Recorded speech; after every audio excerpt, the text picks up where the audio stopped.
ANCT Thonnakkal Maulana Abul Kalam Azad memorial trust കമ്മിറ്റിയും കേരള മുസ്ലിം ജമാഅത്ത് ഉലമാ council Attingal മണ്ഡലം കമ്മിറ്റിയും സംയുക്തമായി മിലാദ് ഷെരീഫ് പണ്ഡിത സംഗമം സംഘടിപ്പിച്ചു. ചടങ്ങിൽ വെച്ച് ബിരുദധാരികളെ ആദരിക്കൽ, പ്രവാചക ജീവിത സന്ദേശം, KMJUC ആറ്റിങ്ങൽ മണ്ഡലം കമ്മിറ്റി അംഗങ്ങൾക്കുള്ള ID കാർഡ് വിതരണം, KMJUC ചെയർമാൻ രചിച്ച മുസ്ലിം നിത്യജീവിതത്തിൽ എന്ന ഗ്രന്ഥത്തിന്റെ പുസ്തക പ്രകാശനം, ലൈബ്രറി സംഘ വിദ്യാർത്ഥികളുടെ ദഫ് പ്രോഗ്രാം, പ്രാർത്ഥനാ മജ്ലിസ്, അന്നദാനം തുടങ്ങിയ പരിപാടികൾ നടന്നു.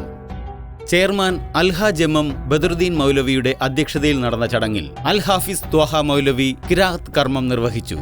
ജനറൽ സെക്രട്ടറി തോന്നയ്ക്കൽ മൗലവി സബീർ അൽ മനാരി സ്വാഗതം പറഞ്ഞു. ഏനാത്ത് ടൗൺ ജുമാ മസ്ജിദ് ചീഫ് ഇമാം നൌഫൽ അസ്ലമി ഉദ്ഘാടന കർമ്മം നിർവഹിച്ചു.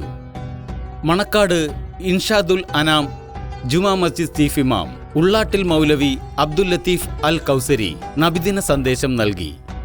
മതഭൗതിക രംഗത്ത് ഉന്നത വിജയം കരസ്ഥമാക്കിയ തോന്നയ്ക്കൽ അൻഷാദ് എൽ അസ്ഹരി, തോന്നയ്ക്കൽ അല്ലമീൻ ഫാലിൽ റുസ്ദി എന്നിവരെ ആദരിച്ചു. മൗലവി ഷമ്മാസ് ബാഖവി, മൗലവി നൌഷാദ് അൽ കാശിഫി, മുഹമ്മദ് ത്വാഹ അൽ കാസിമി, KP അഹമ്മദ് മൗലവി, അഡ്വക്കേറ്റ് ഷറഫുദ്ദീൻ, മൗലവി റൈസ് അൽ ഹിഷാമി, തോന്നയ്ക്കൽ നസീർ മൗലവി, മൗലവി മുസമ്മിൽ അൽ മനാരി എന്നിവർ അനുമോദന പ്രഭാഷണം നിർവഹിച്ചു.